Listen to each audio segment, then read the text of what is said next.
This is episode 188 of Teacher Approved. You're listening to Teacher Approved, the podcast helping educators elevate what matters and simplify the rest. I'm Heidi. And I'm Emily. We're the creators behind Second Story Window, where we give research-based and teacher-approved strategies that make teaching less stressful and more effective. You can check out the show notes and resources from each episode at secondstorywindow.net. We're so glad you're tuning in today. Let's get to the show. Hey there, thanks for joining us today. In today's episode, we're talking about how to thrive during Term 4 and sharing a teacher-approved tip for how to maximize your test prep time. Let's start this episode with a try it tomorrow, where we share a quick win that you can try in your classroom right away. Emily, what is our prompt this week? This week, why not try playing some fun music before school starts? You could do something chill and instrumental or some kid-friendly pop. You know they would love that. If you have Spotify, we have a couple of playlists that might work for you. Check out the show notes for links to our teacher-approved parent conference playlist. Now, that doesn't mean you only can play it during parent conferences. It's 4 hours of chill but upbeat instrumental music. And then there is also a link to our kid-friendly pop playlist. If you like this idea or anything else we share here on the podcast, would you take a second and give us a 5-star rating and review? Ratings and reviews are one way new listeners find us, so every rating and review is really a huge help to us. This episode is going out at the very end of March, which means that for some of you, Term 4 is right on the doorstep. And for some of you, you are already in the thick of it. Yeah, the fourth term has its own distinct personality. Right. If you went out to another teacher in November and said, it's term 2, they'd probably give you a weird look. But if you say to a teacher in April, it's term 4, they know exactly what you mean. Yeah, there is so much rolled into that last term. There's the anticipation of knowing that the end is in sight, and then the dread of realizing how many days and how much work stand between you and that end. Then there's the busyness that comes with all of the extra assemblies, the field trips, class programs, spirit days, field day, and on and on and on. And all of these extras take up so much energy. Then there's the stress to get in all of your content before the end, the stress of managing testing, catching up on all the grading, getting your classroom organized, starting to pack things up, and on and on and on. The on and ons never stop. But you can't forget that you still have a classroom full of kids who are also ready for a break. You not only have to keep them busy, but you have to keep them thinking. That means planning engaging lessons, even though you're at the end of your pacing guides. Plus, you have the management headaches that come with all of the increased behaviors that crop up this time of year. And all of this is happening while you are at the very lowest point of your energy levels, and your own personal life might be getting crazy with end-of-year responsibilities for your own family. So all of that is to say, term 4 is a lot. And because it's so close to the end and you're so very tired, often it feels like the best we can do is just survive. We're just going to white-knuckle our way to the end. When energy is so low, it might not feel worth it to put in any effort to thrive at this time of the year. We get it. All we have to do is make it 45 more days and then we're free and clear. But what if focusing on just surviving is making it harder to actually survive? If we're dragging ourselves through today just to make it to tomorrow, it's likely that we're making tomorrow harder on ourselves. Something's got to give. And there have been plenty of May afternoons where I became the kind of teacher that I swore I would never be. I didn't have any fuel left in the tank, so instead of being intentional and responsive, I was snippy and reactive, and I can admit this, I was also a little shouty. Oh no. It's an exhausting way to spend 9 weeks. We want better for you and your students. If for no other reason that you deserve to step into your summer break and embrace your downtime instead of needing to wrap in a blanket and disassociate for 3 weeks in order to recover from what has just taken place. So let's take a few minutes here at the start of term 4 and figure out what you need in order to thrive this time of year. Now, thriving in the fourth term probably looks different than other times of the year. Maybe this is not the moment to start batching a week's worth of salads for lunch or scheduling regular outings with the friends that you want to reconnect with. Let's just save that kind of thriving for a season where you have some energy to give. Yeah, thriving in term 4 means you're meeting the minimum standards of care for yourself and your loved ones and making it through the day without having to drag yourself. I'd say we're lowering the bar on success, but even that might be too big of a goal. We're not going to be high jumping anything, no matter how low. No way. I think term 4 is probably more of a limbo contest than a high jump. And we're going to raise the bar way, way, way up. So all you have to do is walk under it. You don't even have to duck your head. As long as you keep walking, you're doing great. So let's employ some tools here to help you win that limbo walking contest. And the tools we're going to use are reflecting, assessing, and acting. Think of these steps as your past, present, and future. We start by reflecting on term 3, or you can reflect on the whole school year up to this point. We won't stop you if you want to. And then we assess by taking stock of what's going on in our lives right now. Then we are ready to plan our future by making an action plan for moving forward into term 4. If this sounds like a lot to keep track of, don't you worry because we got you covered. Last year, we released our end-of-year roadmap. This was a digital planner to help you wrap up the school year and start the summer with intention. But now we've added some new pages to help you clarify and organize the last few weeks of the school year. This is in Google Sheets, so it's easy to access anywhere you need to reference it. And did we mention that it's free? Head to the link in the show notes so you can download your very own copy. I'm sure we'll be talking more about this resource in upcoming episodes, but for now, let's focus on the pages specifically for term 4. To start with, we have a journal page for reflecting on your progress. The first step is to review what's been going well and what you want to carry forward for the rest of the year. Then there's space to evaluate how you want term 4 to be similar to previous terms and how you want it to be different. That takes care of our reflection tasks. Then let's assess where we are. Start by clarifying the details. What responsibilities and commitments are you managing as you go into term 4? How are you feeling? How are you taking care of yourself? It's not just school that ramps up this time of year. There are dozens of obligations that crop up as well. So we want to take those into account. And then we want to take stock. What's working well? What are you looking forward to? Obviously, we have summer break on the horizon, but try to find a few positives happening before the last day of school. Having things to look forward to, even small things, can make a long day a lot easier to handle. After taking stock, it's time to identify your needs. There are several questions about this topic to help you really zero in on how you can best take care of yourself at a time when taking care of yourself is the last thing you have energy for. And when we say take care of yourself, please remember, we are not talking about setting a personal record in training for a marathon. We are talking about having the minimums, getting to bed at a decent time. Oh, isn't that the hard thing? Having clothes that don't smell and having food to feed people. Yeah, we want you to be able to thrive in the next few weeks, but thriving just means having your needs met. It doesn't mean you have to be living as the best version of yourself. The best thing you can do right now is embrace the limitations of the season you're in. If that means eating out more than you'd like, that's okay. Remember, term 4 is not forever. And that's why the last question in this section of the end of your roadmap is, how can you have grace for yourself in this season of life? If the best you can manage for a workout is parking your car in the far end of the lot so you have to walk a little bit farther at the end of the day, that's okay. Your capacity and your capability are two different things. And if your capacity is diminished right now, that is totally normal. Please remind yourself that you're not failing and you're not letting anyone down. You're doing what you have to meet your needs and the needs of the people relying on you. You can worry about the gourmet meals and perfectly spotless house in July if you even ever want to worry about those things. Yeah, those are kind of down on the list.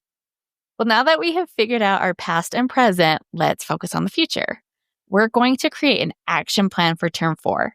And we start where we always start with planning, by getting out the calendar. Yep, grab that calendar and then add all of the fixed events to your schedule. When is field day and the school fundraiser? How about the upcoming field trip and all of the testing days? There's a lot going on this time of year that you don't get any control over. Oh, no joke. Those sorts of responsibilities are what we call barrel tasks. I promise there's method to this madness. If you are old enough, think back to the original Donkey Kong game. And if you are not old enough to remember that, just imagine an old arcade game where Mario is trying to rescue his true love, Princess Pauline. He has to jump giant holes in the floor and scale ladders to reach her. Those obstacles are like a regular day of teaching. You're already at your max capacity just dealing with the daily hazards, but then something happens. A giant ape starts hurling barrels at you in an attempt to knock you down.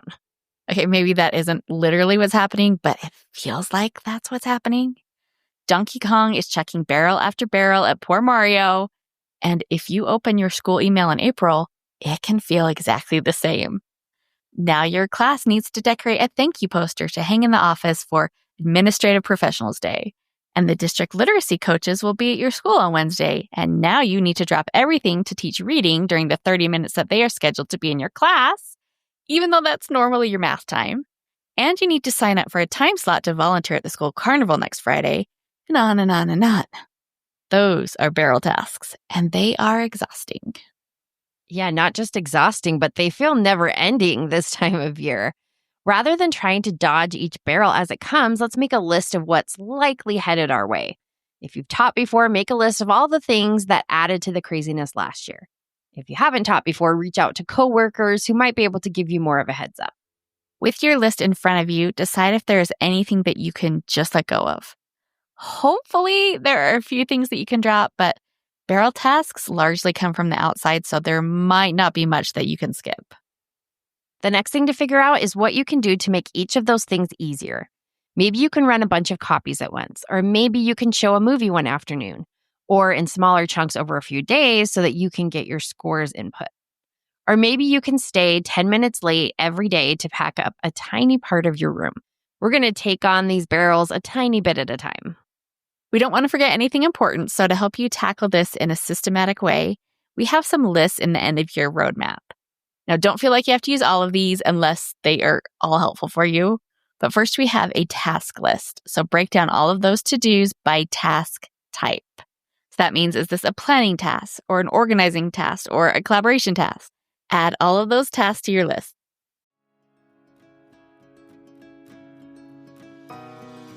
Heidi here. If you are enjoying this episode, will you do us a favor and pause what you're doing right now and leave us a 5-star rating and a review on Apple Podcasts? Reviews help to grow our show, and they mean so much. We read and appreciate every single one.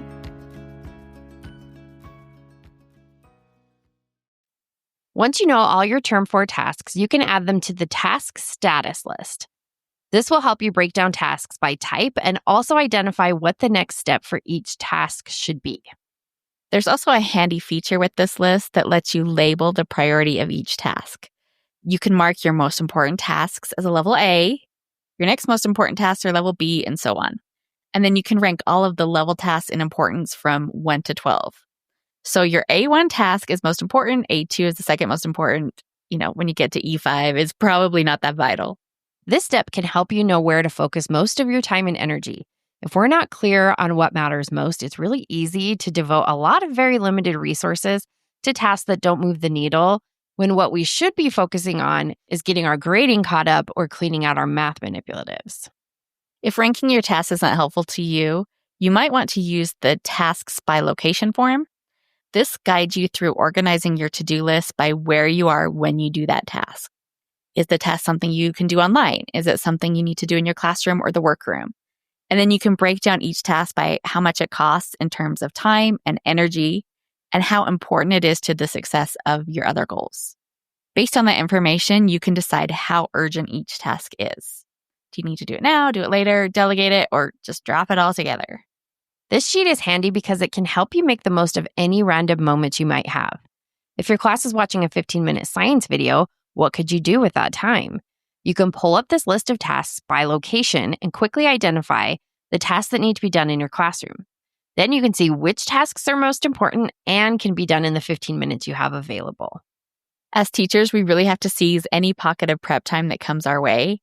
Having a list of tasks that are already labeled so you know exactly what to do with the few minutes you have will make it so much easier to be productive. Oh yeah. And if you're like me, you spend half your work time trying to figure out what to work on. This way, the thought process is already managed and you can jump right in. And then our last task list is for those barrel tasks. There's a space for listing all of your barrel tasks. You might want to limit yourself to just Term 4 tasks, Or maybe you want to be the overachiever and list out the tasks that come flying at you all year long. If you need to get the gears turning, there's a huge list of suggestions, including things like sub-plans, student birthdays, award ceremonies, field trips, parent conferences, class parties, and so much more. As you scroll down on that page, there are boxes to help you plan out each of those barrel tasks. Ideally, you'll be able to find several steps for each task that you can do in advance so that when the time arrives, you are all ready to go. It's already handled. The nice thing about having this as a digital form is that you can add as many boxes as you need. There are spaces to plan 10 barrel tasks, but you can easily add as many boxes as you want because we know that you likely have more than 10 barrel tasks coming your way. Besides the reflection pages and the task lists, another page that might help you in Term 4 is the thank you page if you want to send notes for any teacher appreciation or end-of-year gifts. You can also get started on your to-do list of things that went well this year and your fix-it list for things that you want to do differently next school year. And then, before you know it, we're going to be talking about all the recovery and readiness pages to help you plan your summer break. It's just 2.5 months away. So as we step into Term 4, let's do it with intention. Yes, it is exhausting. Yes, it is overwhelming. But that doesn't mean we have to white knuckle our way to the finish line. By taking just a little time now to reflect, assess, and act, we can make these next few weeks more manageable, not just for our students, but for us too. Remember, it's not about doing anything perfectly. You just need to take care of yourself and prioritize what truly matters. Know where to invest your time and energy, give yourself grace, and let's tackle Term 4. So make sure to grab our end of year roadmap freebie from the link in the show notes. It will help you make a clear plan for moving forward. We promise you've got this. And if you find our system of planning helpful, this is just a little plug to join us over at our sister podcast, sister in both sense of the word. Yes. The Holiday Head Start podcast, where we put these same kind of systems to work to help us plan our personal lives and all of the special, exciting days that happen in your life each year. Yes, please join us at the Holiday Head Start. We have a lot of fun over there. And we would also love to hear what you are looking forward to in Term 4. Come join the conversation in our Teacher Approved Facebook group. Now let's talk about this week's Teacher Approved tip. Each week we leave you with a small, actionable tip that you can apply in your classroom today. This week's Teacher Approved tip is be strategic with your test prep energy. Tell us more about it, Heidi. Okay, I want to make it clear that we believe that every student deserves to make a year's worth of growth every year of school. But unfortunately, as we know, standardized testing does not take that into account. You've got your group of kids who started the year already knowing a lot of what's going to be on the test.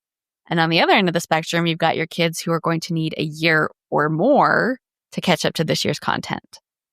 But all of those kids are given the same assessment, and it doesn't matter how much they've grown, only whether or not they meet the standard. Now, with those limitations in mind, one thing that might be helpful in this testing season is to focus your review efforts on the kids who are close to getting it, but need a little more support. This is where you have the greatest opportunity for improvement. Obviously, your whole class review sessions are still really valuable. Go back to episodes 182, 183, and 185 if you want some simple and effective strategies for maximizing your review time. But if you have time for some small group review, you'll get more benefit by using that time to target kids who are on the verge of mastery. Right. If you've got 5 kids who can solidify their understanding of adding fractions in 3 small group lessons, or you have 5 kids who will need 3 or more months to reach that same understanding, it makes the most sense to use your pre-testing time to work with kids who are ready for that next step. Plus, if you're putting pressure on kids to cram information that they're not developmentally ready for, you're probably harming their growth in the long run anyway. And not to mention, you're needlessly adding to their stress. We know these tests have very few benefits, so let's not give them any more power than they already have. Focus on the quick wins when it comes to the test, and spend the rest of your time teaching your students the way that you know is best. To wrap up the show, we're sharing what we're giving extra credit to this week. Emily, what gets your extra credit? I'm giving extra credit to the Blade Life razor storage device. It's this handy container that you store your razor in vertically, and then it removes the moisture and oxygen, which helps your razor blades last longer. And it sounds like it's like an electric device or something. It's not. It's just like a container, but they call it a device. But it's like super airtight. You put the razor into the handle and it suspends it up vertically. And then you put the like clear bottom part on. And then at the bottom of it has some kind of cartridge that like draws the moisture out, and it's really airtight once you close it. So I've been using it for a few months now, and I think it really does make a difference. And it is designed to fit pretty much any kind of razor. So it's basically universal. So yeah, check it out if you want to make your razor blades last longer. Well, that sounds really handy. Plus, I feel like it keeps it cleaner, which I also appreciate. Yes, that is true. What are you giving extra credit to, Heidi? Well, my extra credit goes to the book A Bit Much by Lindsay Rush. Emily actually gave me this book of poetry for Christmas, and I have really enjoyed it. You might know Lindsay as Mary Oliver's drunk cousin on social media, and she's a very fun follow. Yeah, she is. She's really clever, and she just doesn't take anything too seriously. And I mean, how could you not love a poem called Siri Play Peaches by Justin Bieber? Or, and this one killed me, the FBI agent watching me through my MacBook camera knows. But even with the silly titles, these poems have a lot of depth. There's one I love called A Race Against the Guac. But it's really poignant about how women's aging is compared to the disintegration of an avocado. But the truth is, ladies, we were never guacamole. We have been queso this whole time. Oh, totally queso. So April is National Poetry Month, so why not treat yourself to a delightful poetry book? I might have to borrow this back from you. I haven't read it, so it's worth it. You'll love it. That's it for today's episode. Make sure to grab our end-of-year roadmap freebie from the link in the show notes to help you make a plan for thriving in Term 4. We hope you enjoyed this episode of Teacher Approved. I'm Heidi. And I'm Emily. Thank you for listening. Be sure to follow or subscribe in your podcast app so that you never miss an episode. You can connect with us and other teachers in the Teacher Approved Facebook group. We'll see you here next week. Bye for now. Bye.